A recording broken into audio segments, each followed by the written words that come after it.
We're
going to provide the playlist later on, we always upload every show to Mixcloud, mixcloud.com/selection, and we're going to have the playlist up. But do you want to kind of tell people some of the inspiration, some of the joints that, what you played? I try to play like a whole bunch of different stuff right there. Yeah. It was a train wreck, honestly, guys. I'm sorry. A beautiful train wreck. So you've actually been DJing since '96, right? Yeah, I started DJing when I was like 14, 15 years old. 14, 15 years old. How'd you get introduced to that? To be totally honest with you, like I used to see DJs on TV, and just kind of was intrigued by the whole equipment stuff, and I used to see like them scratching and mixing and stuff, and I kind of wanted to do that, like party rock, honestly. Yeah. And then, I remember begging my dad for like turntables, just begging him, and my father's always supportive, so he got it for me, and then I was introduced to the scratch pickles like a year later, and I was like, that's what I want to do. I want to be a scratch DJ. That's what's up, man. You run two labels, or one label, Mellow Orange, right? And you're also part of Organology, right? Yeah. Mellow Orange is the record label. Organology is more like kind of like an artistic group, honestly. Artistic expression, okay. Yeah, my man Ritchie's a part of it right here. Oh, that's all you. Also, it's Ritchie's birthday tomorrow, so I have to say happy birthday to Rich, happy early birthday. Much love. For those listening, we have a packed house. We have a majority of the Soulection crew, Andre Power, Chronica, Thomas Martinez. All we're missing is 96 all the way in France, the Frenchman. But yeah, man, that was a lovely set. I was checking out as you were spinning. I was just when you play Think Twice, that just hit the spot, man. But yeah, I was listening to the selections, and it was ranging from Flacco to Hazel.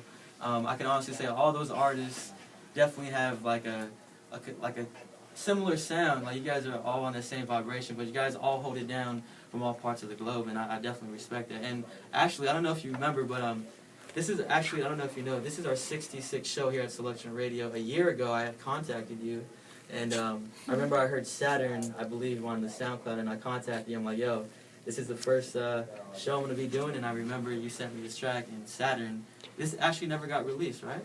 No, I put a bunch of stuff up on the internet. I don't know what gets released, honestly. Yeah. No, for sure. But this track was just like monumental for Soulection, and your sound has definitely been a great part of the growth. So I would say, for those everyone knows here, like you are definitely probably top 5 artists most played on Soulection. Okay. So I feel we definitely have a grip on the current movement right now. So basically, I'm giving you. I'm so honored, honestly. Yeah. Thank you so much. I love the sarcasm. What? No, sarcasm. No, I'm just kidding, man. I'm messing with you. But yeah, man. So those across the world, this is Freddie Joachim. This is a San Diego resident. Am I not mistaken? Am I mistaken on that? Correct. I'm originally from San Diego, but I've lived up in LA for a long time too. Really? How long ago did you live in LA?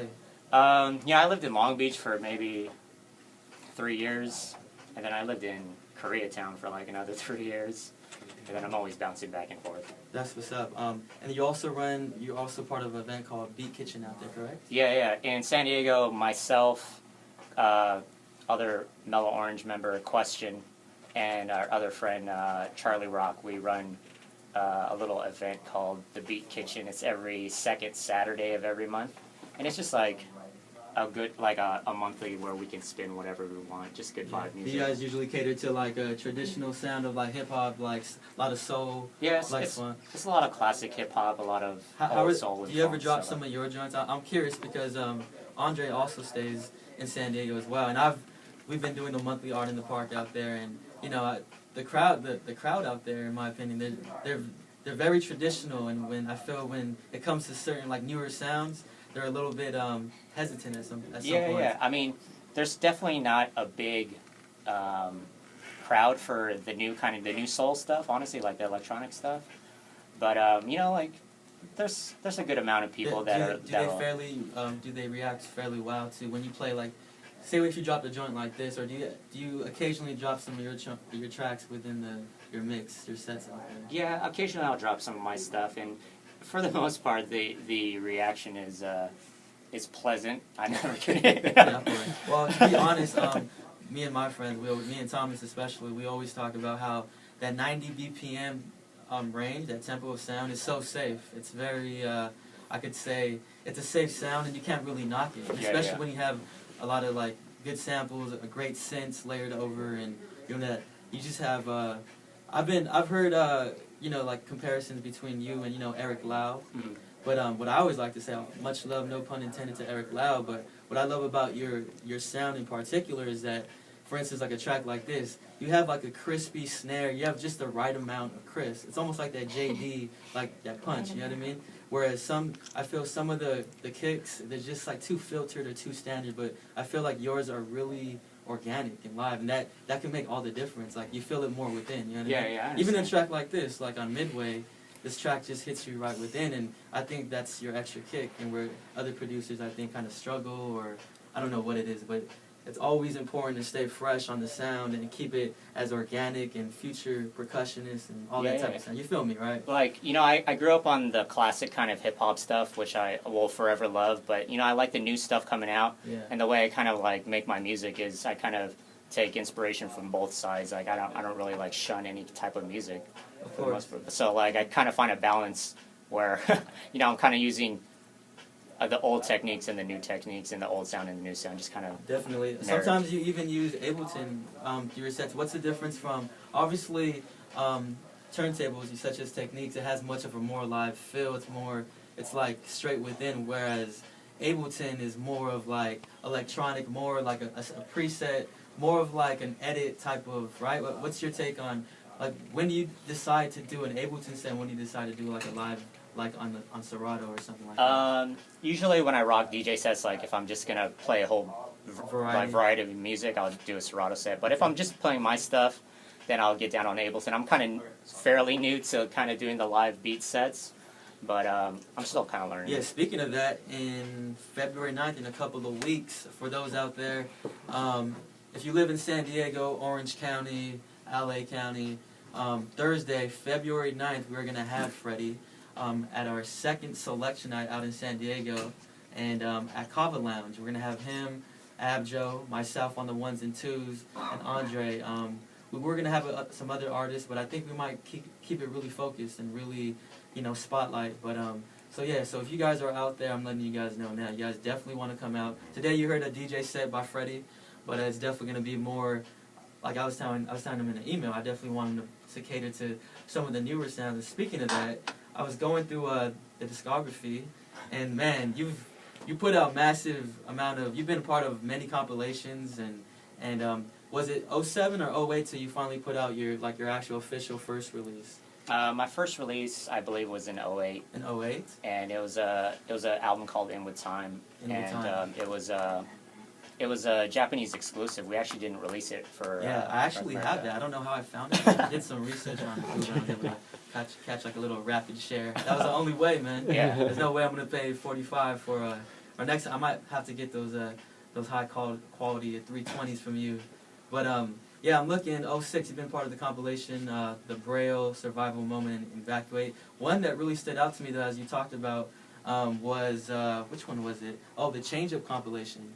And that is such a dope lineup because that lineup, such as No Such Thing, Blue, GB, all those dudes, Longevity, Mainframe, Johnson & Johnson, which in fact, I believe the dude from the Mainframe, or I believe he came to Cal State Long Beach too. My homie Aaron was telling me that. Well, anyways, that lineup, it really speaks for early like beat scene in LA sound, you know what I mean? And the fact that you were part of that, I think that's really dope. Yeah. What's your take on all that? Yeah, that compilation was headed by my man New and Buddha Bong, and they were just putting together a lot of like up and coming kind of producers and MCs and acts or artists in general. And that was kind of like all those artists were kind of just up and coming at that time, which was kind of crazy. And now they're just, all of them are pretty damn huge. Are you still connected to all of them in some way? With a few of them, especially with Choice. I mean, I know he's out in Korea, but yeah, we talk occasionally. Yeah, I noticed as far as LA, I know you did Beat Cinema, which I've played there as well. It's a really dope. I love the sound system there, the vibe there at the jazz lounge out there. It's real dope. But do you have any other upcoming shows coming on where people could come check you out? Nothing set in concrete yet. Yeah. I noticed, to be honest, I noticed that you really stay home, like you stay in SD, like as far as your shows. Like, also, how come you haven't any plans to travel overseas or anything like that? 'Cause I know, honestly, we have a lot of listeners worldwide. Yes. I'm proud to say that. Like a lot of European listeners, all the way from New Zealand to even Morocco, everywhere you could think of. It's pretty humbling, actually. But there's not one person that's ever knocked your sound. So I know people would love to hear you, overseas. Yeah, as far as like the Mellow Orange crew goes, we're trying to schedule a tour for pretty much like the West Coast. If we can make it out to the East Coast, then that's cool. But we're trying to do Japan in May, and then if we have time later this year, maybe Europe. Like, because I know I get a lot of emails and messages from like Amsterdam and like Germany and stuff. So it'd be nice to go out there and definitely rock the crowd. And while you're on it, since we are in LA, for those listening, you've heard me shout it out a lot on the social networks and also last week's show. But tonight is a very special night for Soulection in general. We're doing a Soulection night at Little Temple. Are you familiar with that? Yeah. Little Temple, and it's the first Soulection night. We're featuring the True Seekers crew from 90.7 FM KPFK. So shout out to Santana and SP, myself, C. Brown, Kenya, Andre Power, and of course SP and Santana will all be on the ones and twos. That is 21 plus from 9 p.m. to 10. It is free, and after that it's a $5 cover. But the reality is, it's all about the music. We're gonna really try to cater